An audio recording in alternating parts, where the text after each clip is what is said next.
Hi guys, I'm just gonna wait for a few more of you to come. I really hope you guys can hear me clearly. So it's Earth Day, happy Earth Day. I thought of coming live because it's been really long, and secondly I think it's a great day for me to come chat with you all because आप सबको पता है कि मुझे बहुत आलिया हाय आप सबको पता है कि मुझे I am very passionate about preserving our planet climate change etcetera etcetera we will talk about those things लेकिन सबसे पहले आई रियली होप कि आप सब अपने घर में हैं, सेफ हैं. मैं अपने गेस्ट रूम में बैठी हुई हूँ क्योंकि शाम के 5 बजे यहाँ पे सबसे अच्छी लाइट होती है और मैं आप सबके साथ लाइव जा रही थी and I have to look good. But बहुत दिन हो गए हम सब लॉकडाउन में हैं और सॉरी मैं थोड़ी कमेंट्स भी पढ़ रही हूँ जी.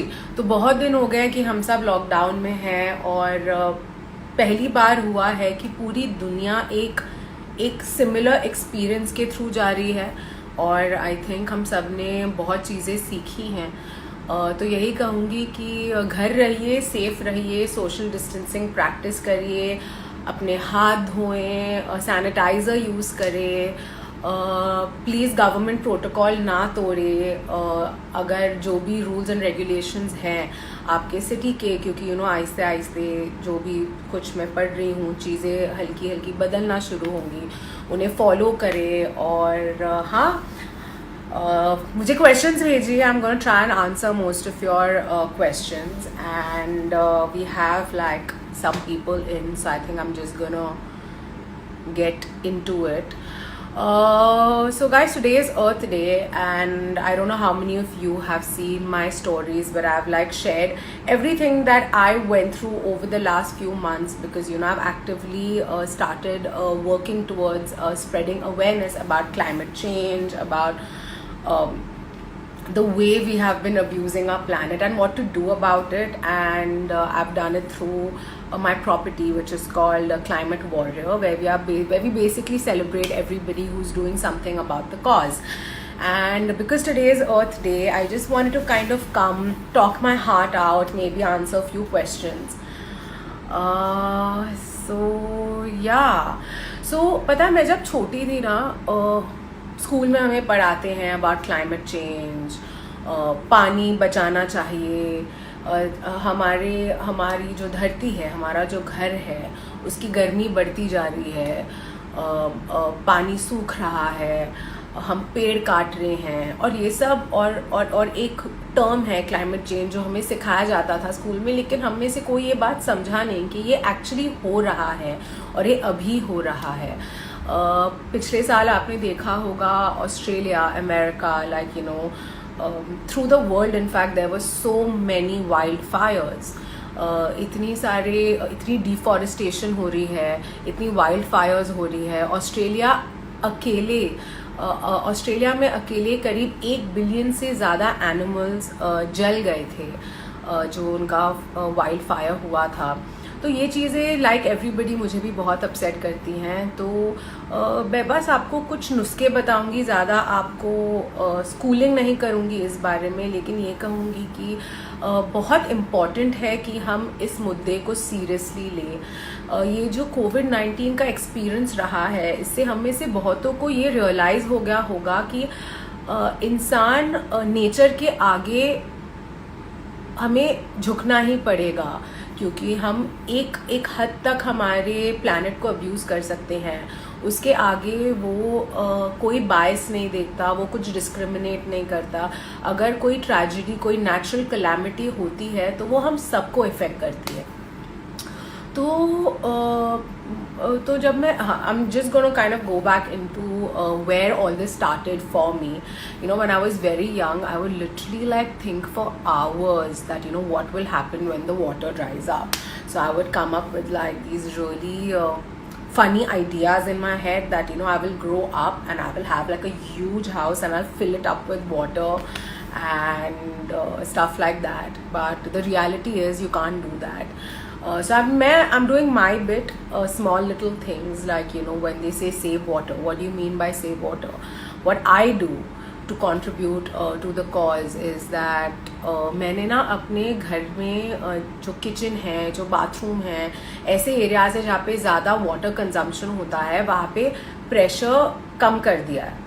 तो ऑलरेडी जो वाटर सप्लाई है उसका लिटरली 30% पे मेरा घर ऑपरेट होता है, विच मीन्स, और हम एंड इट्स नॉर्मल, लाइक कपड़े धोने में कोई दिक्कत नहीं होती, बर्तन धोने में कोई दिक्कत नहीं होती, like everything is going on properly. Showers, right, like कुछ साल पहले, और मैं अभी भी इतने लोगों को जानती हूँ जो एक एक डेढ़ घंटा शावर ऑन करके नहा रहे हैं. I don't get it why. उसकी कोई ज़रूरत ही नहीं है. आप एक बाल्टी लीजिए, आप 5 मिनट में नहा के निकलिए, क्योंकि इतना पानी क्यों वेस्ट करें. एक सिंगल शावर में आप 75 लीटर्स ऑफ वाटर वेस्ट कर सकते हैं. That is a lot. That is a lot. जब टूथब्रश कर रहे हैं, देन यू नो नल ऑन नहीं रखे. अभी कोविड के दौरान हमें कहा जा रहा है बार बार हाथ धोएं. जी हाँ, हाथ धोना ज़रूरी है, लेकिन जब आप हाथ धोते हैं अपना नल का ऑन ना रखें. You know, like make sure that you shut it, you wash your hands nicely for like 20-30 seconds, and then you know switch it on and whatever. Like just be responsible towards saving water. Another thing जो मुझे लगता है बहुत से लोगों को करना चाहिए वो है रेन वाटर हार्वेस्टिंग.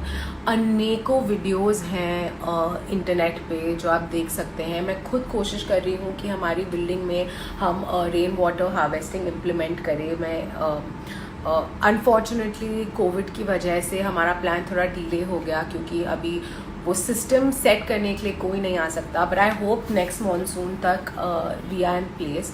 बहुत ही आसान होता है. तो बेसिकली जितना भी पानी आपके छत पे इकट्ठा होता है, आपकी बिल्डिंग या आपका घर वही पानी यूटिलाइज करता है, विच ऑटोमेटिकली मीन्स कि हम जो हमारे वाटर रिसोर्सेज हैं, जैसे हमारे जो लेक्स हैं या रिवर्स है, उस पर हम कम प्रेशर डाल रहे हैं. अनदर थिंग जो हम घर पे करते हैं, एक टर्म है which is called circular economy. Circular economy का मतलब होता है कि आप कम से कम वेस्टेज करें. मैं बहुत बार इस बारे में बात कर चुकी हूँ कि यू नो हमें सिंगल यूज़ प्लास्टिक जितना हो सके कम यूज़ करना चाहिए, और अगर हम यूज़ करते हैं तो हमें वो रिसाइकलिंग के लिए देना चाहिए. यही कहूँगी, फर्स्टली प्लास्टिक हमारा दुश्मन नहीं है. हम प्लास्टिक को कैसे यूज़ करते हैं ये प्रॉब्लम है.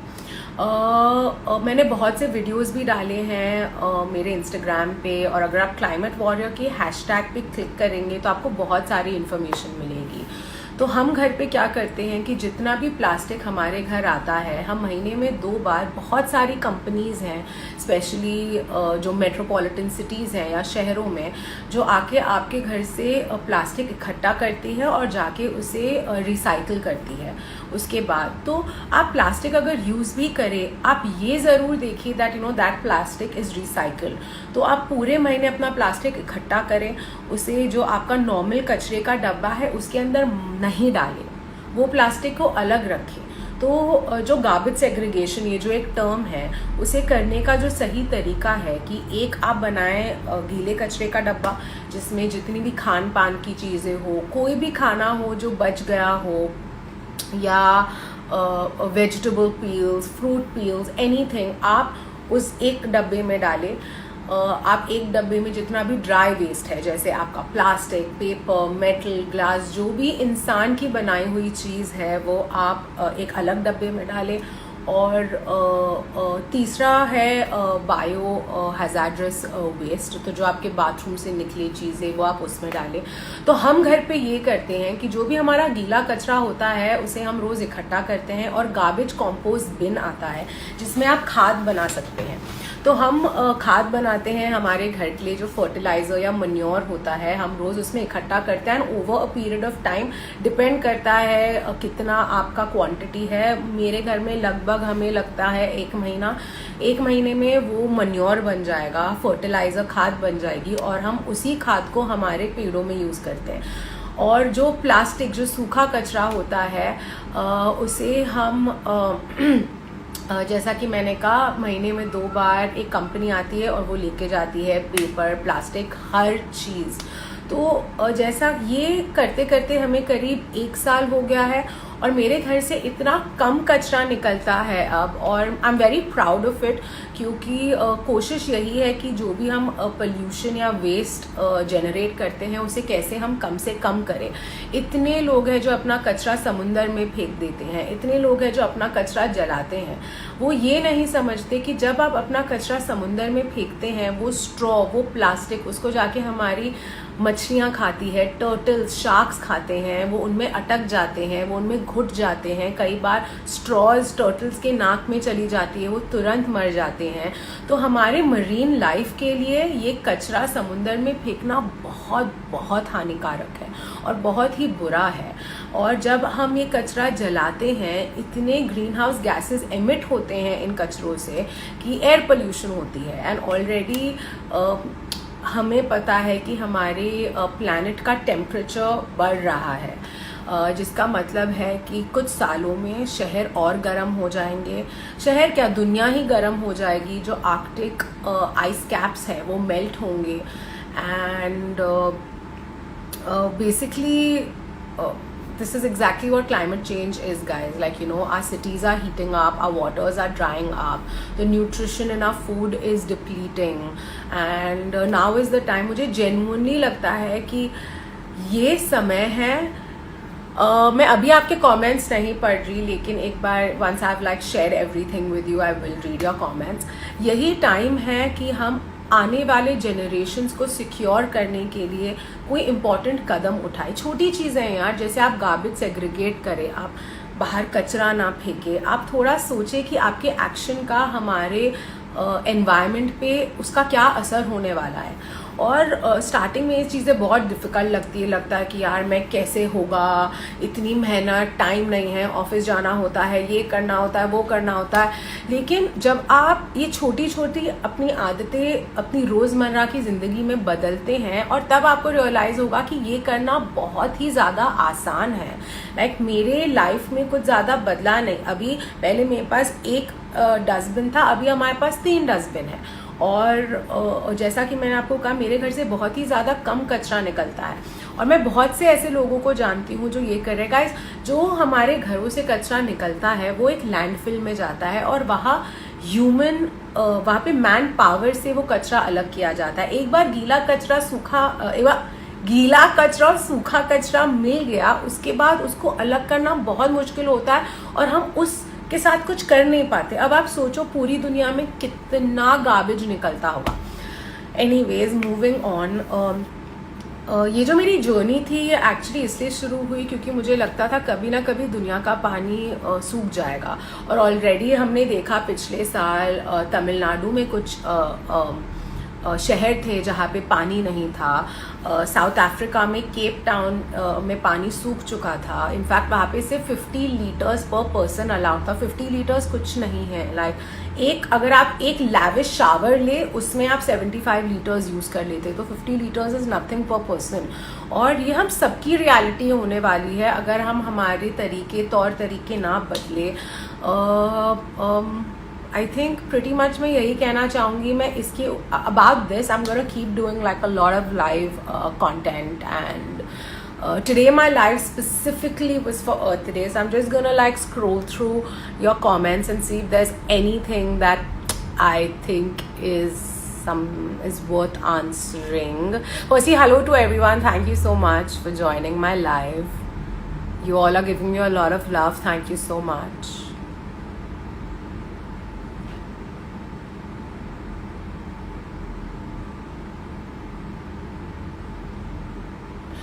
So somebody has said, ma'am, please urge your fans to take a resolution today on Earth Day. So here I am requesting all of you that please pledge that we will preserve, we will recycle, we will protect our home. This is our house and it is our responsibility to protect it. मतलब इतना unconditional love देता है हमारा planet हमें, अगर हम उसे ये लव वापस नहीं दे पाए तो क्या फ़ायदा। Microplastics come back to us when we consume marine items. Max Vupi saying that. I completely agree.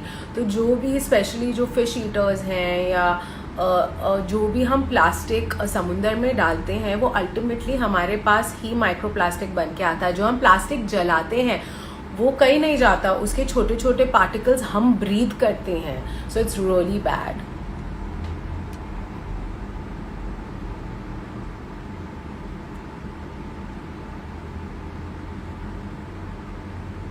Guys, all are asking me a lot of personal questions, but I will do a live very soon when, like, you know, we discuss all this. Today is not the day, it's Earth Day, and I really hope that some of you ask me some more questions related to that.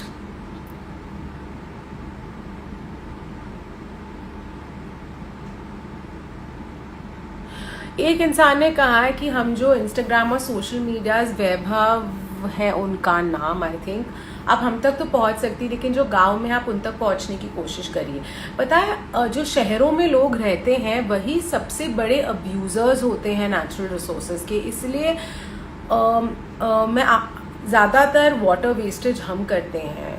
जो गांव में होते हैं वो already एक circular economy में ही रहते हैं. वो अपने घर का जो बचा खाना उसका खाद बनता है, वो खुद की फार्मिंग करते हैं, वो एक ऑर्गेनिक लाइफ ऑलरेडी जीते. चेंज हमें लाना है.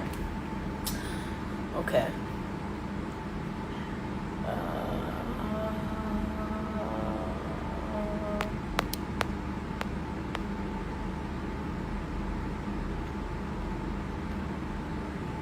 Okay, anyways, I think everything that I wanted to say, I've pretty much said.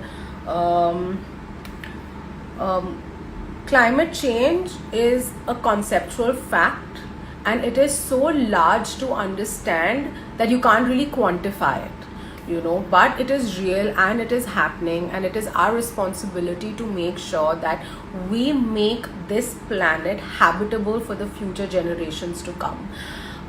Just to sum up my talk, our planet is getting hotter. We are chopping trees. Our water is drying up, and these are all facts. And if we don't change things on a macro and a micro level, things are really going to go out of hands. They already have, honestly. And in the next 100 years, this planet wouldn't be the most habitable. There will be climate refugees. There will be millions of people that will be displaced. There will be newer diseases that will be out. There will be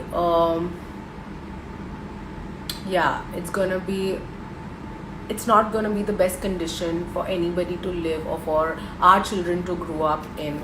So guys, just be responsible. This is our home. You know, our planet is our home. If this does not exist, we don't exist. Like, nothing else will matter if we don't have this. It gives us so much. It gives us air to breathe. Our food comes from our planet. Everything, like our whole and so existence is based on this. So just be kind, be nice, be safe in this quarantine. Stay home. I'm gonna leave now and I'll do a live soon. Thank you.